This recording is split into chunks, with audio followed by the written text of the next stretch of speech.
안녕하세요. 복수북수 채널의 박운복입니다. 오늘은 행복이라는 화두로 얘기를 해볼까 합니다.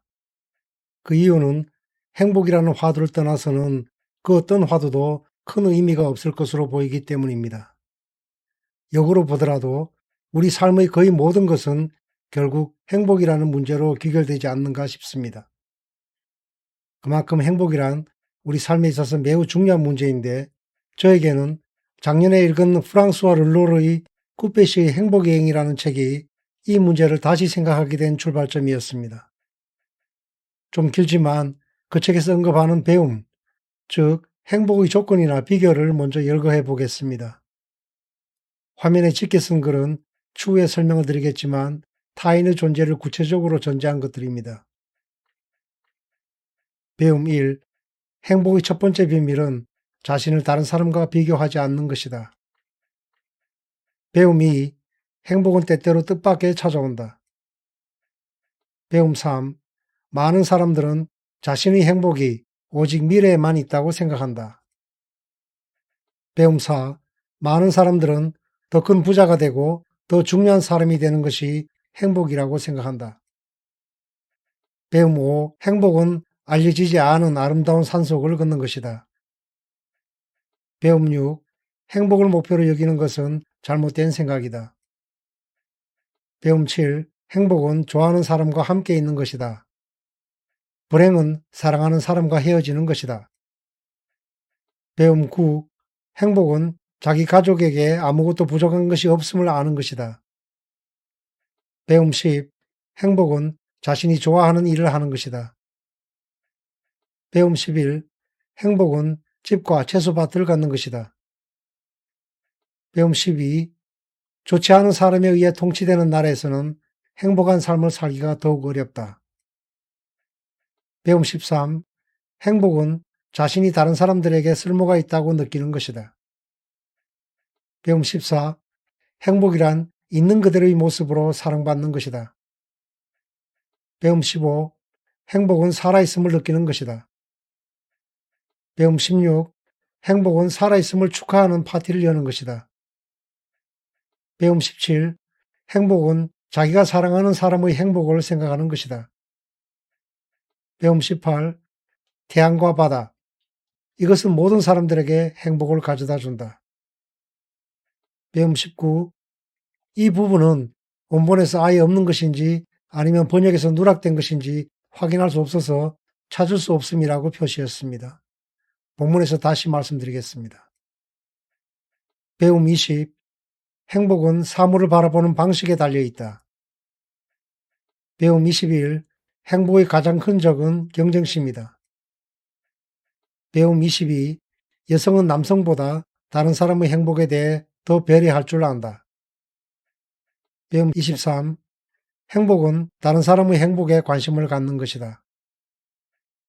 이상에서 제가 궁금한 것은 우선 배움이라고 열거한 것 중에 19번이 빠져 있다는 것입니다. 앞서 열거한 것들은 그 책 전반에 흩어져 있는 것을 제가 이미 매겨진 번호대로 모은 것입니다. 하지만 저는 원본을 보지 못해서 배움 19가 무엇인지 알지 못하는 상태에서 과연 쿠페 씨는 무엇을 넣었을까 곰곰이 생각해 보았습니다. 저자가 의도적으로 누락한 것은 아닐 텐데 라고 생각하면서도 나라면 무엇을 넣을 수 있을까 고민하기 시작한 것입니다. 그러다가 느낀 것이 있었습니다. 왜 굳이 넣어야 하나? 빈 공간으로 놔두는 것도 좋지 않겠는가라는 다소 엉뚱한 생각을 했습니다. 왜냐하면 행복의 비밀이나 조건이 굳이 많아야 할 이유가 있을까 싶어서였습니다. 두 번째 궁금했던 것은 조금 전 말씀드린 것과 마찬가지로 행복하기 위해 쿠페 씨가 말한 전부는 아니더라도 이렇게 많은 것을 기억하고 실천해야 한다면 정말 행복하기란 힘들겠다는 생각이 든 것입니다. 물론 동생고금을 막론하고 행복이란 것을 정의하고 또 행복할 수 있는 방법이라고 하는 명언들 역시 부지기수입니다. 그만큼 행복이라는 화두가 우리 인류에겐 아주 소중한 그 무엇이라는 방정이기도 하지만 또 행복하기 위해서는 얼마나 많은 노력이 필요한가라는 생각을 갖게 했습니다. 일단 이 얘기는 추후에 하기로 하고 먼저 22가지의 배움에 대해 느낀 바를 말씀드리겠습니다. 자세히 들여다보니 개괄적으로 보아 19번을 뺀 22가지 가운데 13가지가 타인과 관계된 것들이었습니다. 화면에서 짙게 고딕체로 표시한 것들입니다. 그러니까 쿠페 씨가 말한 것 중 절반 넘는 것이 행복이란 타인과 관계된 것이라는 말은 결국 이 세상에서 나 혼자만 산다면 온전한 행복이란 존재하기 힘들다는 의미일 것입니다. 왜냐하면 나 혼자만이 이 세상에 존재한다면, 또 그렇지 않더라도 지나치게 이기적으로 살아간다면 최소한 타인과의 관계에서 나오는 쿠페시의 행복은 느낄 수 없을 것이기 때문입니다. 어쩌면 혼자라면 행복이라는 문제 자체를 생각지 못할 수도 있을 것입니다. 누구인지 기억이 나지 않지만 행복이라는 말은 서구적 개념일 뿐 우리 동양에서는 그런 말이 없다고 합니다. 즉, 서구에서 말하는 행복에 가장 근접한 동양의 개념은 상생이라고 합니다. 아시다시피 상생은 더불어 산다는 뜻입니다. 즉, 타인을 전제로 합니다. 이미 보셨다시피 쿠페시의 행복 여행에서 언급한 배움 9가지는 자신이 삶과 세상을 바라보는 관점이나 태도와 관련되어 있는 반면 나머지 13가지는 타인을 전제로 한 것입니다. 이것은 그 타인이 나와 직접적인 관계가 있든 아니면 간접적인 관계가 있든 우리 행복이란 곧 타인과 관계된 것이라는 것입니다. 무엇보다도 우리 인간은 혼자 살아가는 것이 아니라 타인과 함께 살아가는 존재이고 그 타인들이 때로는 나에게 불행을 가져오기도 하지만 다른 한편으로는 내 행복의 기초가 되기도 합니다. 이는 달라이 라마의 말에서도 확인할 수 있습니다. 하워드 키틀러가 달라이 라마와의 대화를 중심으로 엮은 달라이 라마의 행복론 80쪽과 81쪽을 보면 다음과 같은 달라이 라마의 말이 나옵니다. 며칠 전 나는 행복하고 즐거운 삶을 위해 필요한 요소들을 말씀드렸습니다. 그것은 건강, 물질, 친구 같은 요소들이었습니다. 자세히 살펴보면 당신은 그 모든 것들이 다른 사람에게 의존해 있음을 발견할 것입니다. 건강을 유지하기 위해 당신은 다른 사람이 만든 약에 의지하고 다른 사람이 제공하는 건강관리 프로그램에 참여합니다. 삶을 즐기기 위해 당신이 이용하는 모든 편리한 물건들을 살펴봐도 그 물건 중에서 다른 사람과 관련되지 않는 것이 거의 없습니다. 잘 생각해 보면 당신은 그 모든 물건들이 많은 사람들이 직접 간접적으로 노력했기 때문에 생겨났다는 걸 알 것입니다. 많은 사람들이 그것을 가능하게 만들었습니다. 행복한 삶을 위한 또 하나의 필수적인 요소가 좋은 친구와 동료를 갖는 것이라고 말할 때 그것이 다른 생명을 가진 존재, 곧 모든 인간과의 관계를 의미한다는 것은 새삼 말할 필요도 없습니다. 다른 사람들의 노력과 협력에 의해서만 이 모든 요소들을 얻을 수 있음을 우리는 알 수 있습니다. 타인이 없어서는 안 될 존재들입니다. 따라서 다른 사람들과 관계를 가지면서 서로 다투고 미워하는 어려운 일을 겪을 수도 있지만 행복한 삶을 살기 위해선 다른 존재들에 대해 다정하고 따뜻한 마음을 가져야만 합니다. 여기까지가 인용입니다. 이에 키틀러는 보다 구체적인 예를 듭니다. 그가 든 예를 여기에 언급하지 않더라도 우리는 우리 생활의 기본인 의식주 모두가 그렇다는 걸 쉽게 알 수 있습니다. 우리가 매일 입는 옷의 경우를 보면 화학 섬유를 쓰든 천연 소재를 쓰든 많은 사람들이 손을 거쳐 우리의 몸을 보호하는 옷이 완성됩니다. 음식 또한 그렇습니다. 내가 손수 경작을 하여도 밥상에 오르는 밥과 반찬은 그릇을 필요로 합니다. 그리고 오늘날 현대사회에서 음식은 다른 사람들의 노력과 협력으로 이루어진 것들이며 또한 상당수 음식의 재료들은 농부로부터 유통업 종사자들까지 그들의 손길을 거치지 않고는 얻기가 거의 불가능한 것들입니다. 집도 역시 그렇습니다. 야생에서 혼자 재료를 구해 집을 짓고 살 수 있지 않느냐고 물을 수도 있지만 그것은 현대 사회에서는 사실상 불가능합니다. 제가 즐겨보는 나는 자연인이다라는 프로그램을 봐도 그렇습니다. 아무리 허술한 움막 같은 집이라도 그 역시 여러 간판이나 목재들 그리고 비닐 등으로 꾸려져 있더군요. 그리고 그런 집을 짓더라도 남의 손을 거쳐 만들어진 못 하나, 나사 하나, 망치 등 여타 장비도 필요하게 됩니다.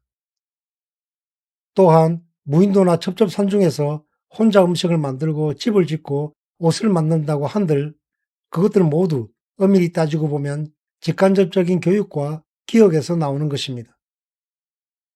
그런데 그 교육과 기억이란 결국 선생이나 주변 사람들의 도움을 의미합니다. 어쨌든 현대에 사는 우리는 가장 기본적인 의식주 문제에서도 누군가의 도움을 받지 않고는 살아갈 수 없는 구조 속에 있습니다. 그러니 행복은 나 혼자만의 문제가 아니라 타자와의 관계 속에서 생겨날 수밖에 없습니다. 결국 방식만 다를 뿐이지 우리 모두는 서로 연결되어 있습니다. 그래서 행복은 곧 상생인 것입니다. 따라서 저는 그런 생각을 해봅니다. 자신이 행복해지고 싶다면 가까운 사람부터 먼저 행복하게 해주는 것이 하나의 방법일 수 있다는 것입니다. 그것은 상대방도 같은 마음가짐으로 행동해 줘야 합니다. 그래야 보다 오래 갈 수 있습니다. 아무튼 쿠페시의 행복의 여행에서 보듯 행복은 다양한 방식으로 우리 곁에 존재합니다. 행복하기 위해 그걸 다 지켜야 하는가 생각하기보다는 어떻게 보면 그만큼 행복의 선택폭이 넓고 또 행복할 수 있는 여건이 많다는 것일 겁니다. 그것들을 내가 어떻게 바라보고 또 어떻게 받아들이냐에 따라 행복이 결정되는 것은 아닌가 합니다. 이것은 다른 말로 하면 행복에는 모든 사람에게 공통으로 적용될 수 있는 어떤 보편적인 조건이나 비밀은 없다는 의미이기도 합니다. 저는 그렇게 이해합니다. 그런 맥락에서 저는 행복과 관련된 많은 이야기를 듣고 책도 읽어봤지만 여태 수많은 행복의 조건 중에서 가장 마음에 와닿는 것이 고 법정 스님이 자신이 숲일집 새들이 떠나간 숲은 적막하다에서 언급한 것입니다. 물론 불교의 수행자들에 대한 것이지만 그렇게 특수한 환경에 있는 사람들만이 아니라 일반 사회에 살고 있는 사람들에게도 일정 부분 적용될 수 있을 듯 합니다. 다음은 위의 책 344쪽과 345쪽에 나온 글입니다. 행복의 조건은 필요한 것을 얼마나 많이 가지고 있느냐에 있지 않고 불필요한 것으로부터 얼마만큼 자유로운가에 있다. 출가 수행자는 세상의 눈으로 볼 때 가난할수록 부자다. 아무것도 갖지 않아 안팎으로 텅 빈 그 속에서 충만감을 누릴 수 있어야 한다. 비단 세속의 물질만을 의미하는 것은 아닐 것이다. 어쩌면 우리 삶 역시 자신에게 가치가 없는 것으로 여겨지는 것, 욕망, 미움, 불필요한 마음쓰임의 인간관계 등으로부터 얼마만큼 자유로운가가 행복의 조건일 수 있지 않을까 한다. 인용은 여기까지입니다. 제가 어쩌다 위의 인용문과 같은 말을 하면 지인들은 돌중 같은 소리 한다고 웃어 넘기곤 합니다만 어쨌든 행복은 매우 다양한 방식과 모습으로 우리 삶 속에 존재할 뿐 이렇게 살아야 행복해진다라든가 이것이 행복이다라고 하는 어떤 하나만의 보편적인 조건이나 기준은 없다고 봅니다.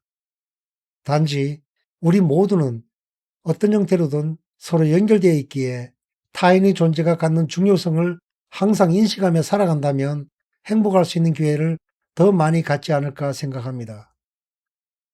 오늘은 여기서 마치겠습니다. 감사합니다.